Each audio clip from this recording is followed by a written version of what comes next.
seus olhos, tome uma posição confortável. Esqueça os problemas lá de fora. Esqueça tudo que ficou lá do lado de fora do portão. Se entregue agora àquilo que você veio buscar aqui nessa casa.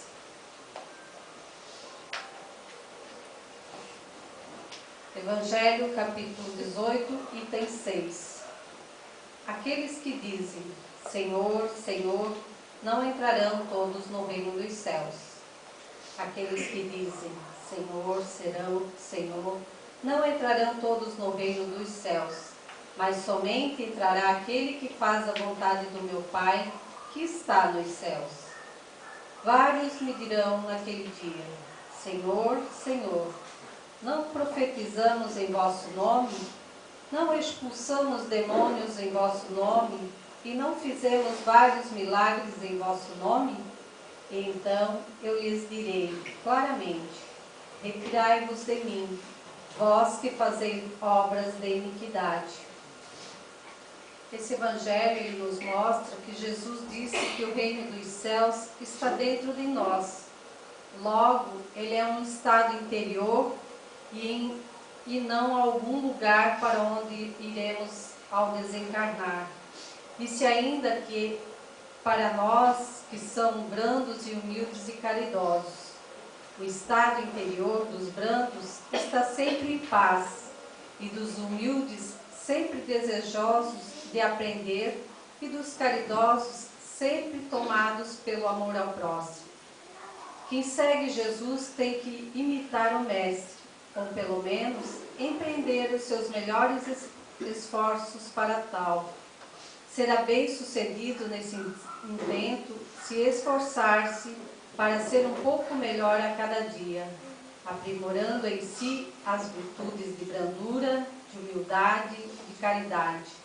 À medida que essas virtudes forem crescendo em seu coração, mais e mais ele estará no reino dos céus e nada lhe venha corromper. A boa notícia da doutrina é que nos traz quando Jesus disse que o bom pastor não perde nenhuma de suas ovelhas. Ele estava nos assegurando aquilo que já deveríamos saber, isto é, que todos estão fadados à perfeição. Ora, a única possibilidade disso ocorrer é se tivermos múltiplas existências, pois se não desenvolvermos em nós a brandura, a humildade e a caridade na presente existência, outras mais nos serão oferecidas até que sejamos bem-sucedidos. Assim sendo, vamos procurar fazer cada dia o nosso melhor. Pai nosso, que estais nos céus, santificado seja o vosso nome. Venha a nós o vosso reino. Seja feita a vossa vontade, assim na terra como nos céus. O pão nosso de cada dia nos dai hoje. Perdoai as nossas ofensas, assim como nós perdoamos a quem nos tem ofendido. E não nos deixeis cair em tentações, mas livrai-nos de todos os males, que assim seja. E conosco hoje a nossa amiga Rô Pacheco.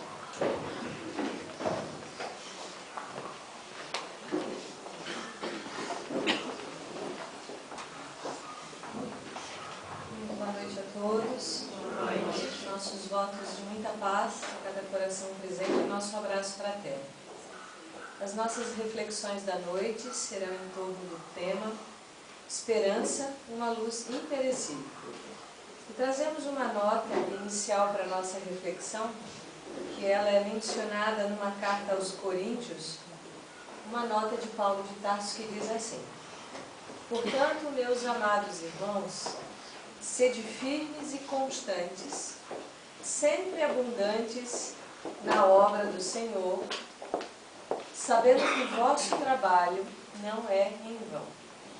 Então, Paulo, ele direciona esta carta, cada carta que Paulo direciona a uma comunidade cristã da sua época, é como se ele estivesse falando para nós. Né? Então, o que ele está nos sugerindo nessa indicativa? Ele está falando para nós que nós devemos ser pessoas firmes e constantes. E aí nós já vamos nos deparar com duas situações desafiadoras na nossa vida. Porque é muito difícil realmente ser firme, ter firme determinados valores dentro de nós, e é difícil nós sermos constantes. Nós somos mais vacilantes e oscilantes do que criaturas constantes. Então ele nos sugere, de certa forma, que essa firmeza interna, que é uma firmeza baseada em valor, em alguns saberes elevados, vai consequentemente gerar em nossas vidas uma constância. E ele diz, na sua narrativa, que nós devemos ser abundantes na obra do Senhor. Que nós devemos fazer muito nessa obra, porque nada daquilo que nós fazemos e nada daquilo que faremos está perdido. Pois bem, quando nós falamos de esperança, de certa forma, nós vamos estar falando de uma atitude firme e interna, desde que nós saibamos do que nós estamos tratando ao falar de esperança, certo? E por conta disso, se eu sou uma criatura que anelo em meu coração esperança, eu sei porquê e eu sei do que se trata. Caso contrário, nós vamos vacilar na nossa esperança. Então, quando nós falamos de esperança, a palavra esperança, ela vem da mesma raiz do verbo esperar. Ou seja, aquele que tem uma característica esperançosa dentro do seu coração, de certa maneira, essa pessoa ela é paciente porque ela sabe esperar. Então, tem níveis dentro desse processo de esperança. E tem níveis dentro desse processo de esperar também. Muitas pessoas esperam para que ajam de forma egoística. E tem muitos assim. Que esperam a hora daquele fulano ou aquela fulana estar numa situação mais vulnerável para fazer algo até que prejudique. Ou espera, porque muitas vezes nós usualmente falamos assim, né, deixa que Deus vai dar cumprimento à sua obra, deixe nas mãos de Deus. A gente espera muitas vezes que o outro seja prejudicado. Então essa é uma espera egoísta. Essa é uma espera ainda baseada no orgulho. Mas há uma espera bem intencionada, uma espera elevada. Então muitos esperam por fora também, nesse nível de uma esperança e de uma espera mais desequilibrada, espera externamente, mas desespera internamente. Espera por fora, mas não tem a esperança fortalecida dentro de si. Portanto, ao invés de esperar, vai desesperar, vai entrar numa crise de ansiedade, vai ficar angustiado em relação àquilo que lhe aguarda. Porque isso é um sinônimo, é um sinal de que essa esperança, essa capacidade de esperar ainda não foi bem compreendida e certamente não amadurecemos dentro de nós essa questão, que é uma qualidade, a qualidade da esperança. Então, nesse exercício de esperar, se aprende a enxergar, essa frase eu acho maravilhosa, o novo em lugares já conhecidos. Então, muitos de nós nos habituamos muitas vezes às rotinas do cotidiano, nos enfadamos com isso, né? Talvez ficamos impacientes diante daquilo que a vida nos coloca como um dia a dia. Mas aquele que sabe esperar, ele passa a ver em cada dia uma oportunidade diferente. Porque, na verdade, não existe um dia sequer igual ao outro. Não existe um momento que se repita na nossa vida 100% igual. Então, quem espera, espera cada dia como uma nova oportunidade. Cada dia por inteiro. Um dia de trabalho, um dia de diálogo, um dia de trabalho no centro, um dia de encontro familiar. É sempre uma espera grata, é sempre uma espera buscando naquele momento. Eu particularmente sempre falo que eu nunca deixo de ficar impressionada com o milagre da vida. Porque se a gente não se impressiona, porque a vida é algo tão perfeito, a gente vai deprimir. Porque daí a vida passa a perder o seu colorido. E cada dia tem um matiz muito especial. E isso faz com que nós nos tornemos pessoas com corações mais esperançosos. não corações reclamantes, não corações queixosos, não pessoas sempre exigindo do outro e não fazendo a sua parte. E segue aqui o nosso querido Emmanuel em algumas reflexões. Ele diz: ama, trabalha e espera, permitindo que a esperança ativa e gestativa te faça dar à luz a um ser. Ou seja, no Velho Testamento, em Eclesiastes, nós vamos ler uma frase que fala assim: há um tempo de plantar, né, bem conhecida, né? Há um tempo de colher. Então, quando nós olhamos para a natureza dá salmos, tá? Você planta uma semente de alface hoje e amanhã a alface vai estar completa, está plena, madura para ser colhida? Não. Uma mulher concebe um filho e de um dia para o outro ela ganha esse bebê? Então, a vida por si só, ela nos mostra que a vida é um processo de espera. É ou não é? É um processo de espera. E os espíritos vão dizer que as pessoas que são impacientes, no fundo, são pessoas orgulhosas. E faz muito sentido isso. Porque aquele que se impacienta é uma pessoa que acha que já está pronta para tudo. Aquele que não tem paciência em relação ao outro, se acha muitas vezes melhor do que o outro. Então a vida, a natureza, os ciclos, são um processo sempre de nos treinar para esperar. Sempre a gente vai estar esperando. Esperando a noite passar para vir um dia passar para vir a noite. Esperar ciclos. E a gente vive treinando essa espera. Então, o que foi construído, então, ama, diz Emmanuel, trabalha e espera. Porque são exatamente essas qualidades do exercício do amor, do trabalho constante, porque é o que Paulo fala naquela nota, quando ele diz que tudo que nós fazemos não é em vão. Então, se eu amo, se eu trabalho, que seja qualquer tipo de trabalho, certo? O trabalho da sua construção íntima, porque isso dá trabalho, se melhorar, se autoconhecer, o trabalho profissional, um trabalho voluntário, qualquer tipo de trabalho, tudo envolve trabalho. E vejam que é tão exato que trabalhar, ou a lei de trabalho, é uma lei divina. Então essa lei divina, a lei de trabalho, ela é uma lei vigente em todo o universo.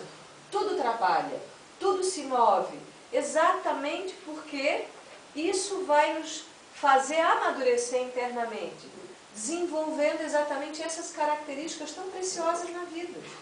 Porque vejamos, ser uma pessoa paciente, quantos ganhos que nós temos com isso? Muitos.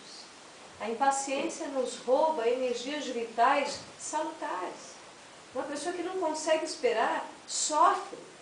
Uma pessoa que não sabe esperar, provavelmente é uma pessoa propensa a ter uma crise de ansiedade em algum momento da sua vida. Porque o ansioso, ele está sempre lá na frente. Ele não consegue viver o momento presente. Então, e por conta dessa urgência, nós vemos hoje uma cultura infeliz, na minha opinião, porque a gente bate palma para quem é apressado. A gente idolatra as pessoas apressadas.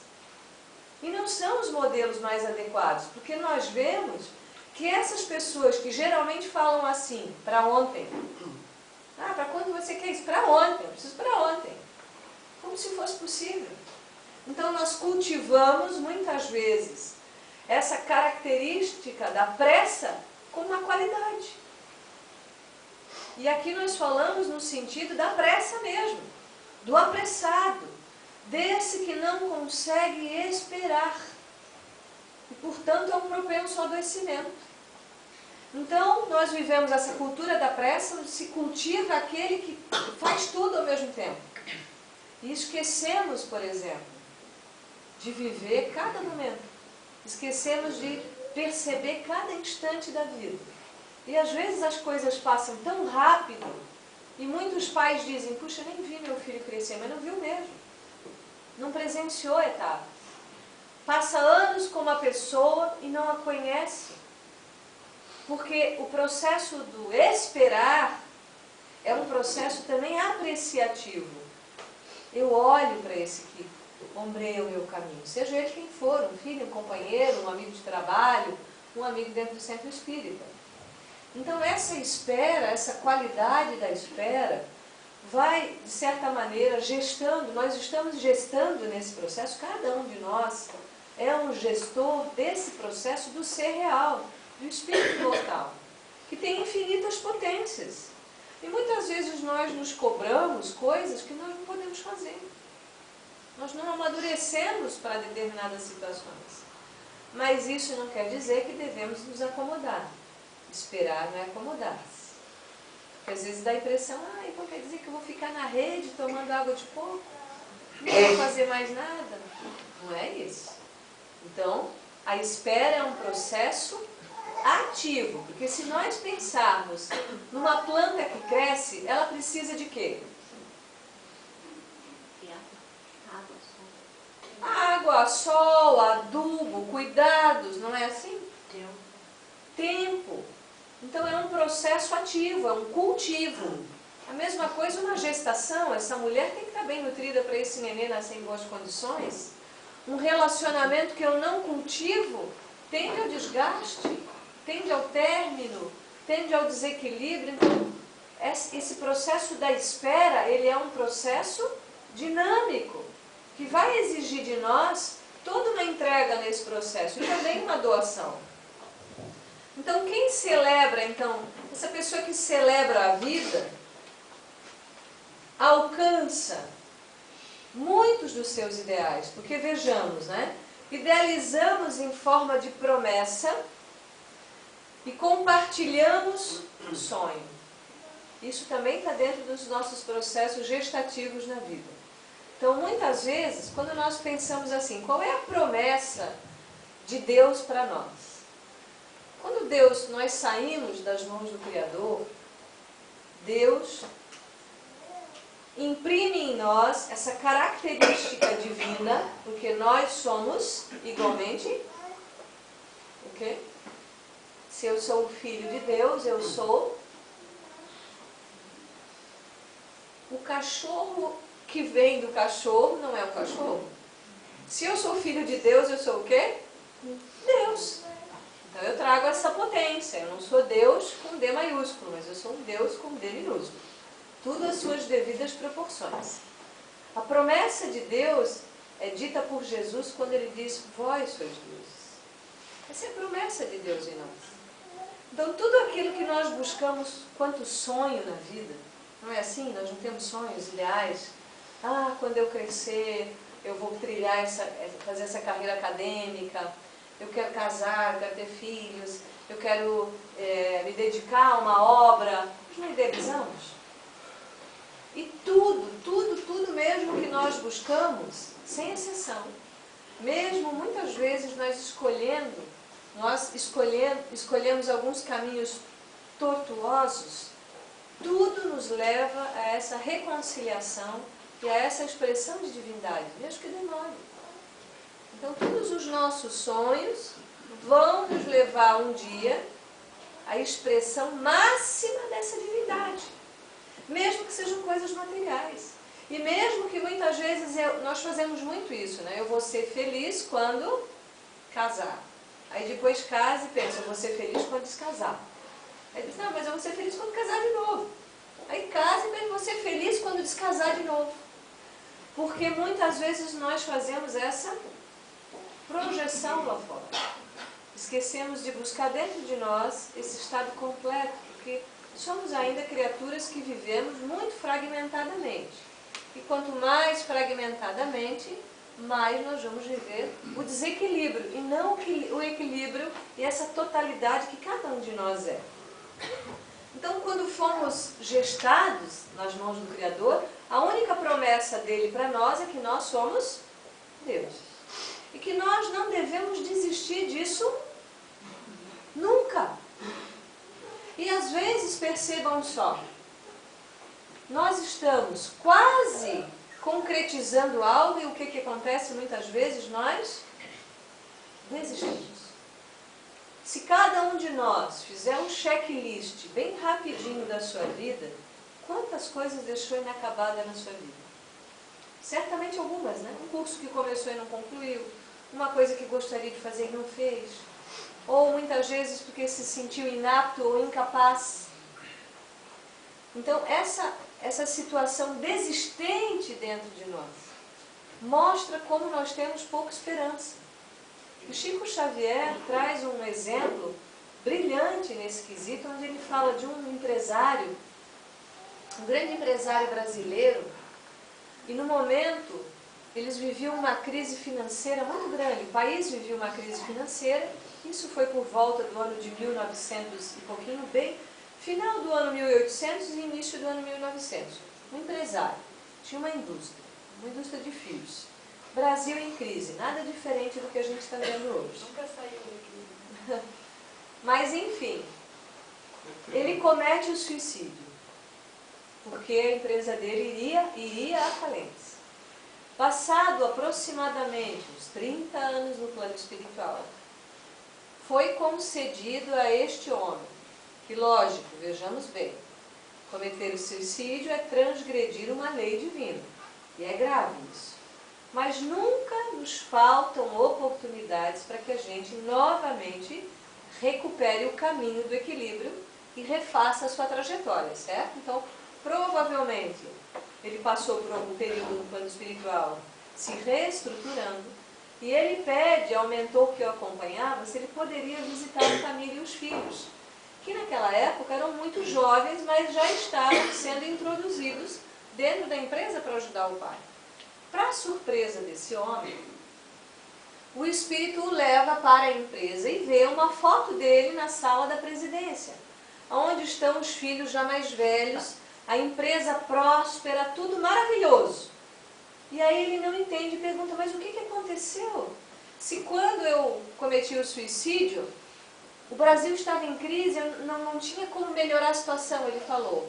Aí o mentor fala para ele, pois bem, 4 dias depois que você cometeu o suicídio, houve uma mudança financeira no país.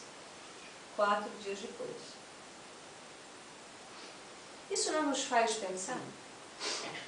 Não tem, eu gosto de um ditado que fala assim, nadou, nadou, nadou e...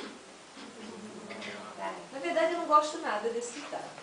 Porque o que eu penso é, se eu nadei, nadei, nadei, eu tenho que chegar na praia e desfrutar toda aquela beleza. Não posso...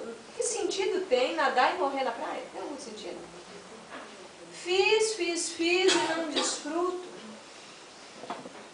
Mas o ditado é muito real, mostrando que o que é esse morrer na praia? É desistir no momento derradeiro. É esquecer de anelar dentro do seu coração esperanças.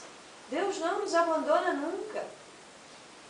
Deus olha por cada um dos seus filhos. Porque na parábola, eu adoro essa parábola, que das 100 ovelhas, se uma se perde, o pastor resguarda aquelas 99 e ele vai lá pegar aquela ovelhinha. Nenhuma vai ficar de fora. Somos nós. Então ninguém fica de fora desse processo. Ninguém é abandonado. Mas a pergunta é, que parte eu tenho nesse processo todo? Eu estou dando cumprimento a essa parte? Eu estou fazendo bem a minha missão? Eu estou me tornando essa pessoa paciente, essa pessoa encorajada, essa pessoa com fé, essa pessoa que já compreende a dinâmica da vida e realmente compreende que se hoje, cada um de nós, vivendo os seus desafios particulares, isso foi escolha nossa. Ah, hoje eu estou numa crise financeira, foi escolha sua. Hoje eu estou numa crise de saúde, escolha sua. Hoje eu estou numa crise afetiva, escolha sua. Porque nós estamos construindo. Quanto mais nós assumimos essa responsabilidade de que nós estamos construindo a nossa existência para um viver maior, melhor é viver, melhor é existir, melhor é relacionar-se. Viver é estar mergulhado nessa espera. E é muito boa, são muito boas as lições da vida, porque às vezes nós queremos tudo nesse tempo do relógio, nesse tempo.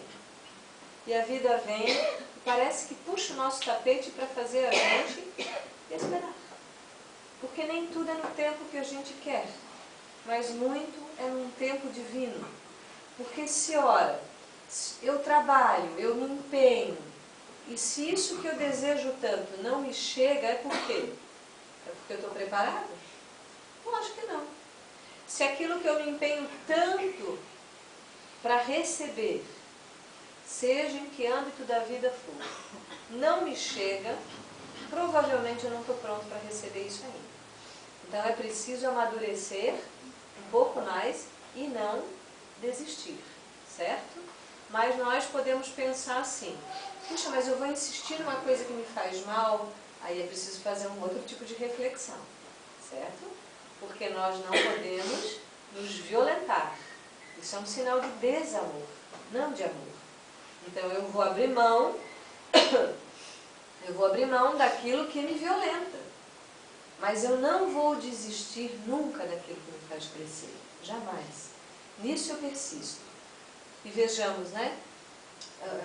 Levando em conta, por exemplo, a estrutura de uma casa espírita. Muitas vezes, quando chegam as pessoas para os estudos, quando chegam as pessoas para uma palestra pública como essa, e veem tudo isso, acha que isso foi de um dia para o outro, né, Tânia?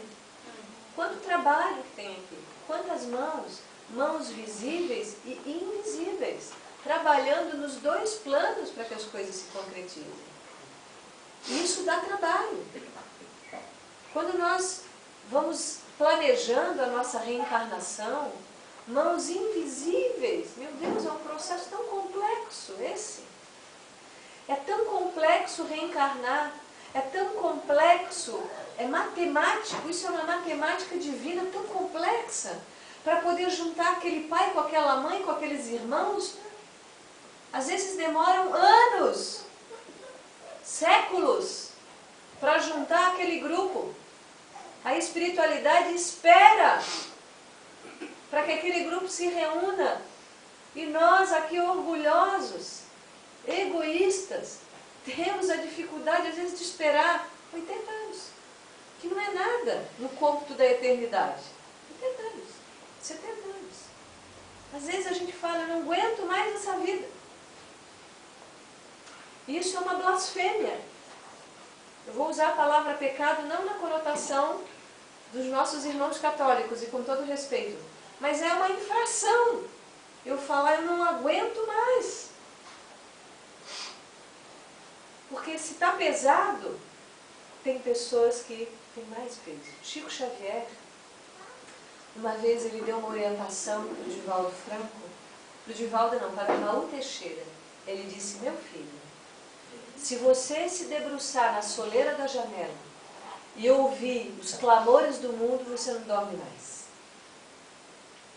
Porque a gente sofrendo, muitas pessoas sofrendo muito mais do que nós. E às vezes nós reclamamos. Há pessoas em situações melhores do que a nossa, certamente. E isso não tira a legitimidade do sofrimento de ninguém, certo? Eu não estou dizendo aqui que o seu sofrimento é menor do que o meu, ou aquilo que você está sofrendo não é verdade. Não estou falando isso. Cada um sabe a cruz que carrega. Mas é esse exercício de carregar, e não é no sentido pesaroso da palavra, mas no sentido nós carregamos aquilo que nós criamos. Então nós podemos mudar muito a partir de agora. E o que vai nos ajudar é compreender a dinâmica divina. É estudar, é saber quem somos, é entender das leis de Deus na nossa vida, é parar de ser queixoso, é parar de reclamar. Então isso vai mudando, já muda demais. Parar de reclamar, e de tudo, inclusive da política brasileira. Parar de reclamar do vizinho. Eu achei tão bonitinho esses tempos, porque isso acontece muito na nossa cidade, a gente reclama das pessoas que usam salto alto, né? Geralmente no andar de cima. E às vezes nós próprios fizemos isso, né? E aí um amigo da minha filha tinha esse problema diário com a vizinha. Eu achei fantástico. Ele não é espírito superior, certo? Um jovem. O que ele fez? Ele comprou uma pantufa, botou, tocou a campainha, deixou um bilhete para a vizinha dizendo: por favor, aqui está um presente para você. Ao invés de usar o seu salto alto antes de sair, você pode usar a pantufa? Achei fantástico. Então veja, são coisas tão pequenas que a gente não pensa, né? Coisas que poderiam facilitar tanto as nossas vidas. Coisas que nós podemos criar. Então nós não vamos ser ofensivos com o outro, mas nós vamos estar achando alternativas juntos. Porque muitas pessoas só criticam, mas não fazem nada. Criticam a política, criticam a violência, mas não se envolvem em ações para mudar a sociedade. Não se melhoram onde estão. Não vão ali dar pantufa para a vizinha que mora lá em cima. Então, nós podemos ter muitas ações para desenvolver esse processo de esperar e esperançar-se. E lógico que nós podemos fazer uma outra análise também em relação ao desespero, que é o tomar de assalto. Então, uma pessoa que assalta, né, tomar de assalto, o assalto a gente pode analisar também tanto do ponto de vista de alguém que, um assaltante assaltando, porque o que faz um assaltante? Ele não quer pegar algo de súbito. Isso é certo? Não é certo, né? E eu particularmente faço uma análise, que é aquele que assalta, aquele que toma algo do outro, e nós assaltamos muito, certo? Nós somos assaltantes também, de várias situações.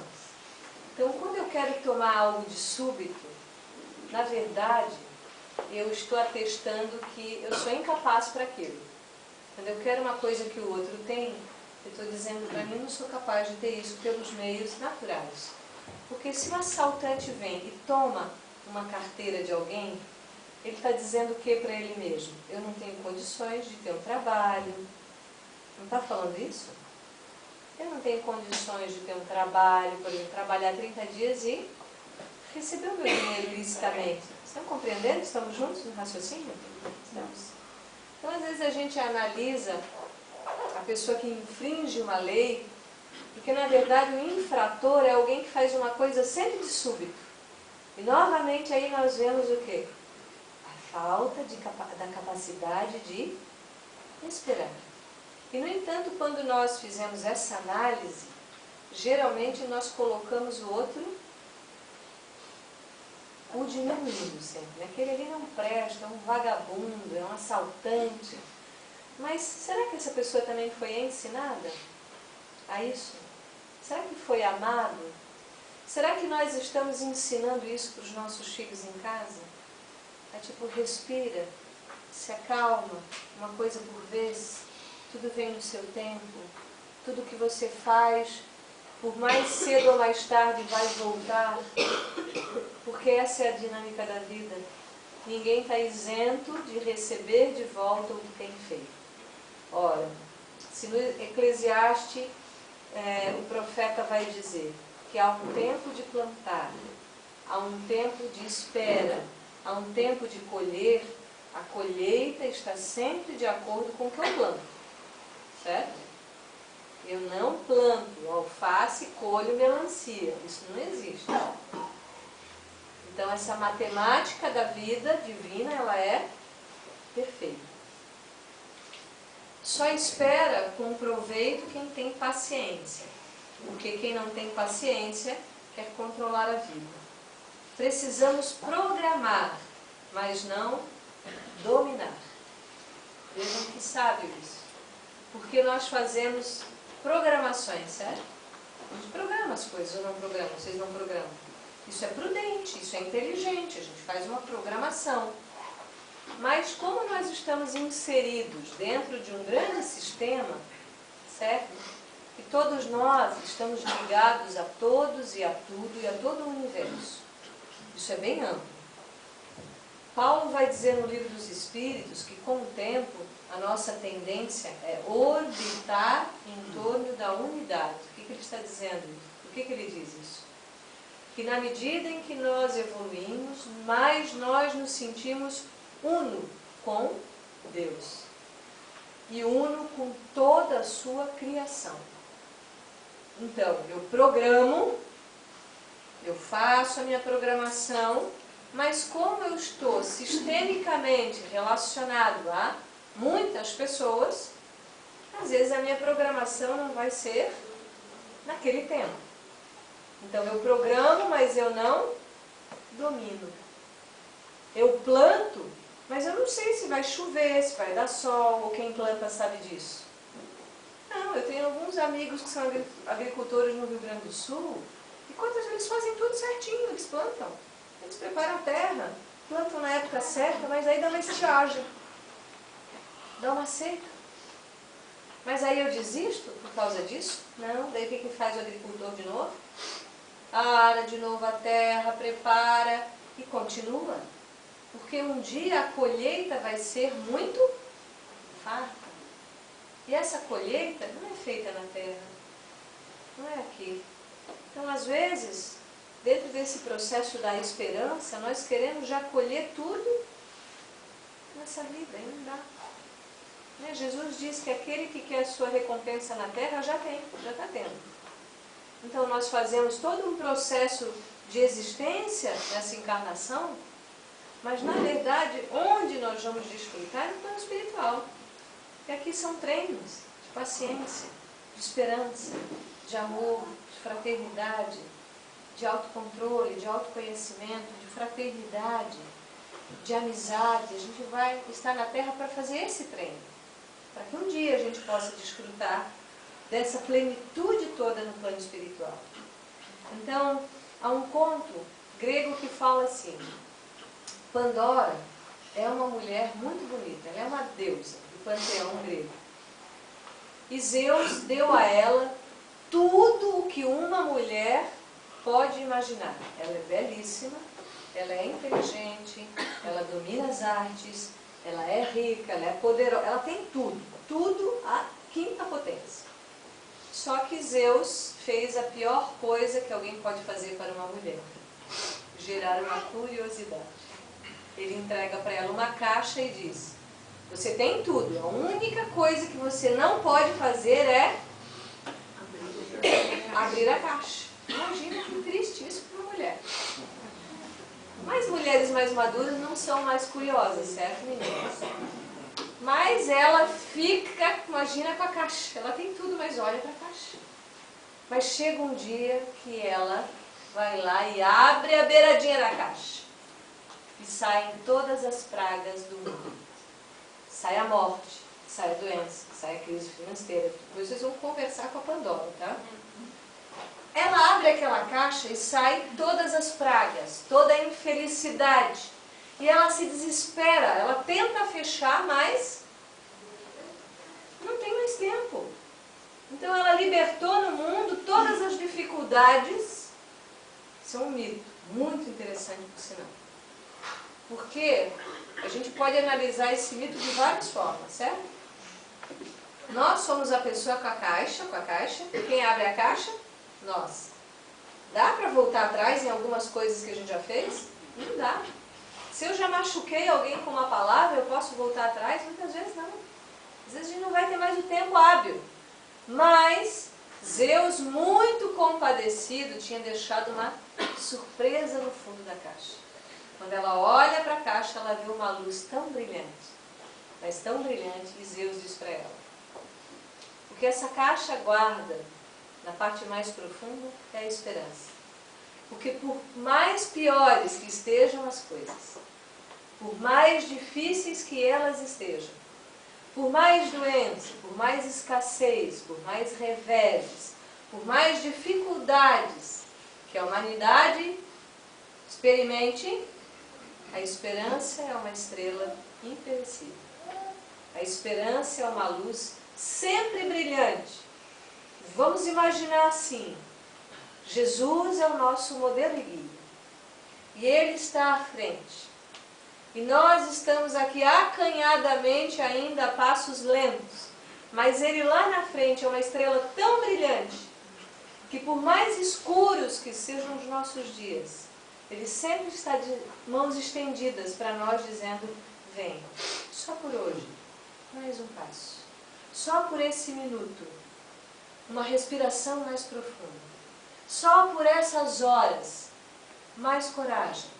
Só mais um pouco, porque o teu destino é chegar aqui. Agradeço carinhosamente o convite da casa. Agradeço a paciência de todos em me ouvirem.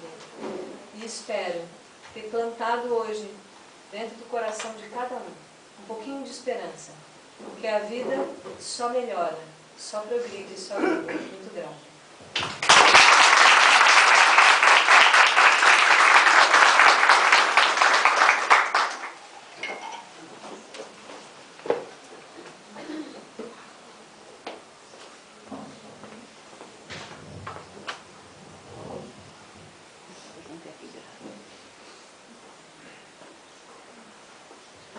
Agradecemos a Rubens e a excelente palestra.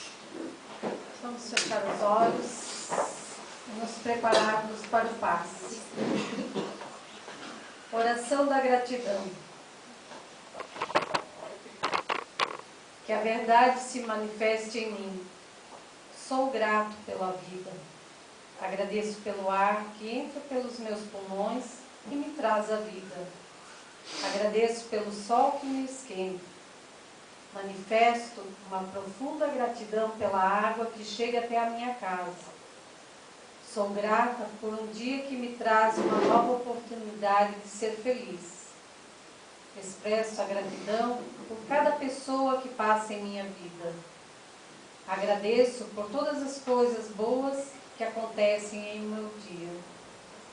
Expresso uma profunda gratidão por todas as coisas que tenho. Agradeço por ter conhecido as pessoas que amo. Agradeço por ter conhecido as pessoas que tive algum desentendimento, pois elas acabaram sendo professores da minha vida espiritual e emocional. Agradeço pela noite que me permite descansar e recarregar as minhas energias. Sou grato por minha cama que me proporciona uma boa noite de sono. Sou grato por todas as coisas simples que tenho e que sem elas minha vida seria muito difícil. Que a gratidão preencha o meu ser e que essa energia se manifeste em minha mente e em meu coração. Assim, cheio de gratidão, vamos orar. Ave Maria, cheia de graça, o Senhor é convosco. Bendita sois vós entre as mulheres, e bendito é o fruto do vosso ventre, Jesus. Santa Maria, Mãe de Jesus, rogai por nós, filhos de Deus, agora e na hora de nosso desencarne, que assim seja.